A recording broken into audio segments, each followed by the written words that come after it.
Now, is that necessarily the freedom that you desire? I don't know. Is that the work schedule you desire? I don't know. But it's very hard, and I think that's why so many people start, and then they think, well, you know what? This dream chasing thing isn't for me. I don't agree. I think the position you're in might not be for you. If you do feel like you're capable of a lot and you feel like you're barely scratching the surface of your true potential and you feel like you're deep down, there's a part of you that knows you're better than this, Alan, you're so much better than this. That is always going. Alan, you are so much better than this. Get it together, sir.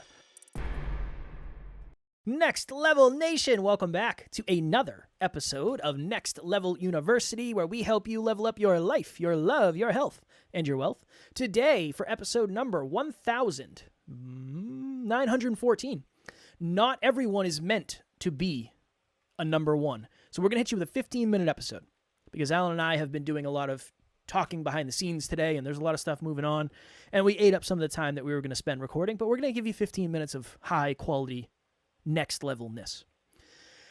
So today, in the Dreamliner, the question was something along the lines of, what's your biggest strength and what's your biggest weakness? And I've put, for my biggest strength, I would say consistency and humility.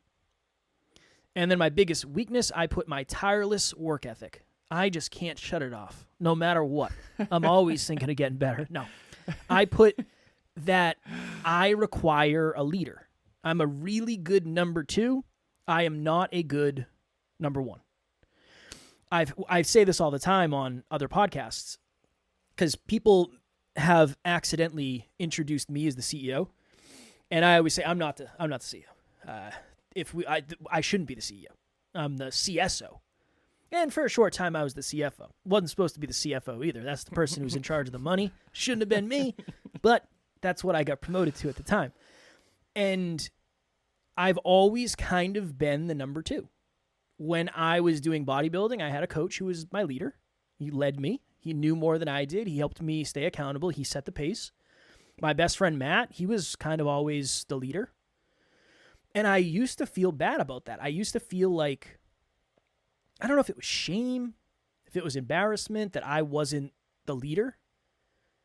But I think as I've leaned more and more into who I am, it's gotten easier and easier to understand that about myself. And I joke with the team about that. When there's a meeting where Alan's supposed to lead and it's me that day, I always say, guys, this is going to be a blast. Don't even worry about it. I'll have you off in probably 20 minutes max. I'm going to give you back like 40 minutes. We're not going to need the whole thing.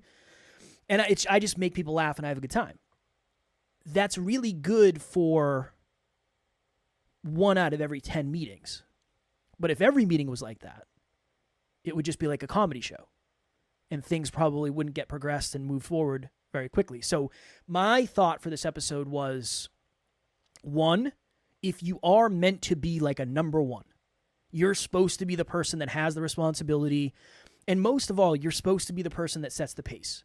It's time to lean into that and it's time to own that. Number 2, if you're just not that person, it's time to lean into that and it's time to own it, because you're really only hurting yourself if you're, I don't want to say guilty, but if you're ashamed of that. Just like not everybody's supposed to be the quarterback, just like not everybody's supposed to be the chef. I think it's really easy to assume that you're supposed to be the number one in everything you do, and maybe that's just not true, and maybe letting go of that is actually empowering, not disempowering. Most uncomfortable episode ever. Yeah, anytime we put the spotlight on Jeff. For me, my voice is not great. I apologize, everybody. I've been going through it out here doing it. Q4 has been a lot. Good though. It has been. For the longest time, I actually metaphorically and energetically would shove Kev to the front of the stage. Yeah. And not only in business, but in actual speeches, I would kind of cower behind him, sort of. I kind of wanted him to be the guy. I don't know how you could cower behind me. You got a foot on me, so it was everybody tough. Everybody can kind of see over me to you. I would want you to take the baton. I'd want you to run with it. And I've really embraced this new version of me. I don't want to say a new version of me, a self-acceptance version. We've talked a lot about, we did an episode about self-acceptance and then self-improvement.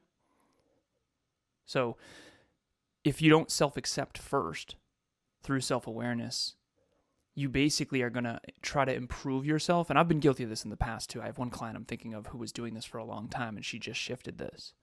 She said, I used to improve to try to be different than who I really am. I wanted to be different. I wanted to be the smartest one. I wanted to be but I'm not. And she's shifted completely into self-awareness, which is, okay, maybe I'm not naturally gifted in intelligence. Maybe I'm not naturally as rational as you. Maybe I'm not all these things that I want to believe I am. Maybe I am actually naturally a little less driven. Okay, let's accept that. That's self-awareness and self-acceptance. And then let's improve from that place. Now that you've admitted that, now that you've accepted that and had compassion for yourself in that, now you can go, okay, well, now I'm going to work on it. Now I'm going to make sure that I have someone in my corner who helps keep me driven, keep me on point. And this person's been coaching me for a long time. So the self-awareness of, hey, I need help. The self-acceptance of, hey, without a coach, I'm kind of lazy. I want to, that's a superpower. It really is. Kev used to talk about how everyone wants to be Michael Jordan, but Scottie Pippen's got 6 rings too, baby. And for those of you who don't know please, go ahead. Yeah, so those of you who don't know the reference, it's, everyone knows who Michael Jordan is. That's the most famous name in the world, right? One of, but again, you're losing sight of how old we are becoming, sir. When's the last time Michael Jordan played basketball? I don't know, 20 years ago or something like that? That's fair. Okay, Michael Jordan is arguably the best basketball player to ever live, and he won 3 championships, went and played baseball, and then won 3 more championships. Yeah, shouldn't have done the baseball. Back to back, yeah. And Scottie Pippen was the second best on the roster, and that was the metaphor, essentially. And so what I've found really interesting is there are certain people that I coach, and I coach a lot of business partners as well, not only now, but in the past. And what I've found is usually it's the person who isn't actually supposed to be maybe the leader that wants to be or wishes they could be. And it's the person who actually is supposed to take responsibility and self-accept the fact that they are more than that actually struggles to do so. And the point here is zebras shouldn't be lions and lions shouldn't be zebras, and whoever you are, whatever you are, be the best unique version of that. And your bodybuilding coach was harder working than you, way ahead of you, knew way more than you. Okay, so you're better off with him than without him. Matt was ahead of you. I was ahead of you. I think humility is, I know that I'm better in a great group of amazing people than me trying to be a rock star by myself. I think 30% of something is better than 100% of nothing. I really do, because the 30% is going to be bigger than, it's probably going to be bigger than the 100% of the other thing would be anyway, realistically. I think this is why it's really hard to win at something new. So let's just use podcasts as an example. Let's say you start a podcast. You essentially are the leader. And that podcast is only going to grow to the pace that you set. And everything is kind of that way. If you're a dream chaser, and again, I always use taking pictures. If you're a photographer taking pictures on the weekend, it might benefit you if there was somebody there saying, "Hey, Kev, just wanted to check in. What's your schedule look like this weekend? How many shoots do we have?" That might be good for you. Now, is that necessarily the freedom that you desire? I don't know. Is that the work schedule you desire? I don't know. But it's very hard, and I think that's why so many people start, and then they think, well, you know what, this dream chasing thing isn't for me. I don't agree. I think the position you're in might not be for you. Because if I was at the helm of this, it would be going completely different. And let's say, hypothetically, of course, we didn't have the same level of results. I thought to myself, well, being an entrepreneur isn't for me. No, or being a dream chaser isn't for me. No, that's not true. There are different positions. Just like there are different positions in sports. Maybe I'm not supposed to be the quarterback. Alan's light is freaking out. Maybe I'm not supposed to be the punter. Maybe whatever. But it doesn't mean you don't belong on the field. It doesn't mean that maybe what would you say to the people? Good. Sorry. I agree. What would you say to the people out there that are saying, because this has happened a lot in the past, was why are you so self-deprecating, Kevin? You need to know your own value. And there's certain people who have said that to him. And what I've found, and this is scary to share, is some of those people I actually think are delusional about their own capabilities, and everyone wants to root for an underdog. And I understand that. My point is I actually think you're owning the fact, when a lot of people think you're self-deprecating, number one, you're joking half the time. Number two, when you aren't joking and you're serious and you're actually vulnerable, saying, I'm not supposed to be the most driven, I'm not naturally as driven as other people, they think, oh, well, you stop putting yourself down, man. What if you're just accepting a part of you that they haven't accepted within themselves yet? Well, I think self-deprecation is when it's not true.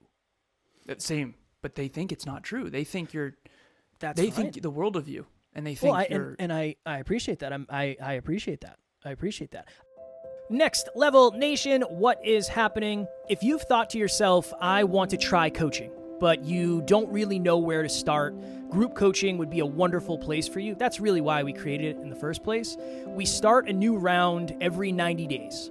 So if you're hearing this, go to the website, nextleveluniverse.com, and we have the landing page where you can actually hold your spot right now. Even if there's a group going on right now, you can still lock your spot for the next one. The biggest thing that we've seen is as we get closer and closer to the date, unfortunately, some people end up missing. The group fills up and they can't do it, and then they end up regretting that. So please head over to the website. The link will be in the show notes, and we would love to see you there. I also think the world of myself in some ways. So much, in fact, where I'd rather just be honest about the places where I'm not great. I think that's real confidence. And when I say I think the world of myself, I don't mean that from like an egotistical place. I mean that from a place of, I just want to admit the truth. I am not as driven as Alan. I'm just not. I don't wake up in the morning and get pulled out of bed because the mission is talking to me. It doesn't work that way for me. I force myself out of bed and I go do the shit that I know I'm supposed to. That's me being honest. I just want to be honest about it. And I shouldn't be the CEO. I shouldn't be the leader. I don't have any experience. Why? In what world would that be a better idea than what we're doing? Only in the world where I wanted to feel good about myself. Yeah. At the expense of everybody else. How do you, thank you for saying that. How do you actually decide in advance that you'd rather be more successful than feel good about yourself? Because what's the quote? There's some, it's called a psychological immune system. And basically what happens is our ego protects us from the hard truth about ourselves. And there's this quote that says, it's our light, not our darkness, that most frightens us, that a lot of people do resonate with. I certainly do. Meaning it's scary for me to face how much I believe I'm capable of, because it scares me to own what I know is possible for me. And for anyone out there, if you do feel like you're capable of a lot and you feel like you're barely scratching the surface of your true potential, and you feel like you're deep down, there's a part of you that knows you're better than this, Alan, you're so much better than this. That is always going. Alan, you are so much better than this. Get it together, sir.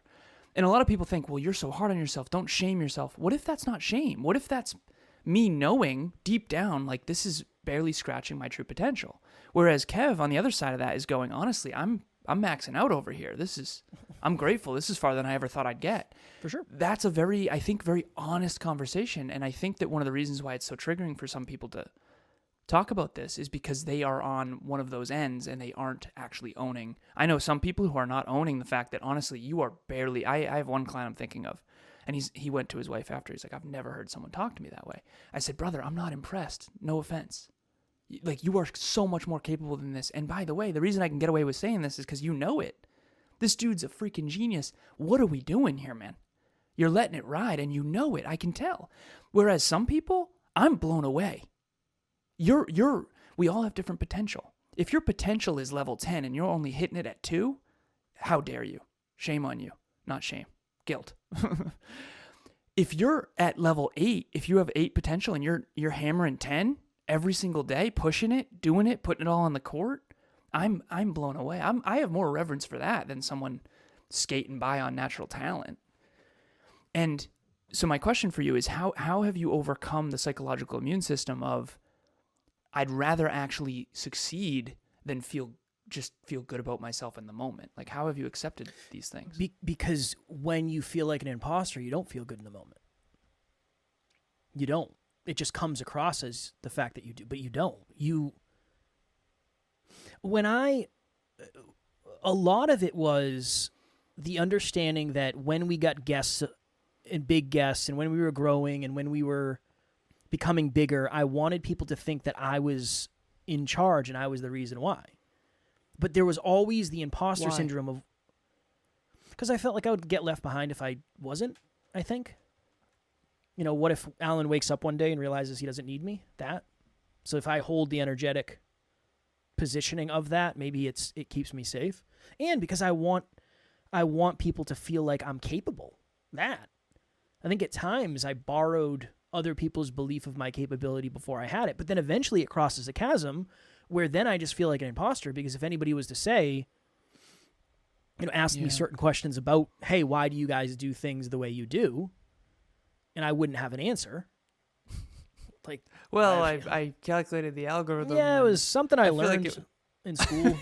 I learned about it in school. It just kind of made sense to me. It spoke to me.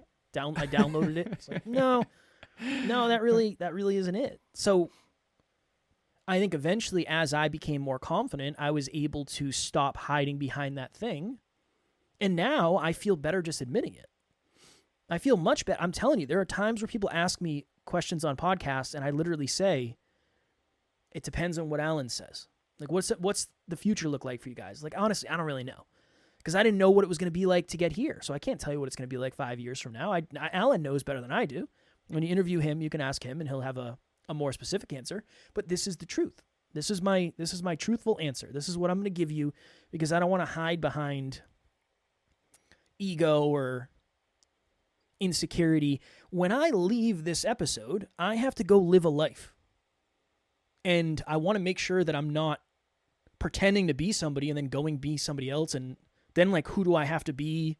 Who am I supposed to be on this podcast? And who am I supposed to be when I coach? And who am I supposed to be with my wife? And who am I supposed to be with you? And then as a leader on the team, who am I supposed to be? There's too many supposed to be's. It's not going to work. So, that. Yeah. I want to give a shout out to Brandon. I know we get a jump. Brandon is one of the best examples I've ever seen of self-acceptance before self-improvement. He had a podcast called Decide and Design, and he had told you, hey, I'm going to try to be like Gary Vee. I want to be like you guys when I grow up, playfully. And he produced his show with us. We did Next Level Podcast Solutions. And he eventually, you and him had a conversation, and he was like, I'm not cut out for this. This is not my natural state. I'll share this because I think this will land in a unique way. I was on a podcast once with a woman named Deborah, and she interviewed me, and I said, I just want to be transparent. She asked how we achieved what we've achieved, and I said that the answer no one wants to hear is that Kevin and I worked pretty much every day for 10 years. I said, I haven't taken a full day off in 10 years. And she said, Alan, that's so bad for you. I said, no, Deborah, that's bad for you. I said, I don't work 16-hour days every day, but I'm never not going to wake up and build something of meaning toward my goals and dreams. I've never not really done that. I just wake up in the morning ready to build something of value. And particularly when I hit 30, I decided, I'm inside myself, I never share these things because I'm a freaking coward, but I decided when I hit 30, I would never again do something that doesn't build towards something meaningful, meaning the compound effect of something. I'm never going to just go do something that doesn't build towards something else. So a physique is something you build. So I'm going to build my physique. A relationship with Emilia is something I build. A relationship with a client is something you build. Everything is building toward goals and dreams. It's building towards something of greater value. And I made that decision because I'm not getting any younger. I'm just going to ignite the compound effect and everything. So anyways, back to my point with Brandon. Brandon realized, I'm not like Gary Vee. I'm Brandon. Gary Vee hasn't taken a day off in 30 years either. That's who he is. I resonate with that. I told Emilia when we first got together, I'm never taking a day off. Well, what about when you have kids? I said never. Never. I don't want to. It's not who I am. I've done 1,016 days of exercise. I just want to be accepted for who I am. I would rather exercise than not exercise. If I had two options. Now, it doesn't mean I always want to do it. Sometimes I have to push myself. But the point is that I'm on that end. And so this is the most vulnerable thing ever for me. But Brandon just owned it. You know what? I'd rather be on you guys' team than do my own thing alone that isn't going to work out anyway because it's not aligned with who I naturally am. So I hope everyone out there, including me, can accept who they really are. And then grow from that authentic place. Because you're right, man. Trying to be something different in every room is goddamn exhausting. And Possible. I always talk about dogs. There's 240 breeds or whatever. I don't know for the dog experts out there. But I do know that a German Shepherd is different than A Shih Tzu. a Shih Tzu, which is different than Little Tucker, which is different than... I have two cats. It's a fascinating metaphor. One of them is excellence through and through. Tauriel is the most magnificent. She can open doors. When we play with her, she's precise in everything. She studies everything. Every time we bring something new into the house, she studies the whole thing upside down and sideways. She's the most magnificent cat. I love her. Tilly is not anything like that. Tilly just blobs around. She loves to chill. She's such a love. She's getting fat. Like, she loves life. It's all good. She is. Tilly's getting a little fat. I got them both on some different diets going on here. I got to feed Tao because Tilly keeps eating all Tao's food. So it's a whole thing. Much as I'd like to go deep into your pets and their lives, I do have to hop because I have a podcast breakthrough session. That's right. That's right. I'm sorry. No, you're good. You're good. You Be you. You expressed a lot, and I'm grateful for that for sure. Yeah. I think whatever you are, be you. Yeah, it comes with courage. As you become more courageous, I think you can become more authentic. And I think courage has to come first, and I think a decision has to come before both of those. All right, we got to go. As always, we love you. We appreciate you. Grateful for each and every one of you. And at NLU, we do not have fans. We have family. We will talk to you all tomorrow. Talk to you soon.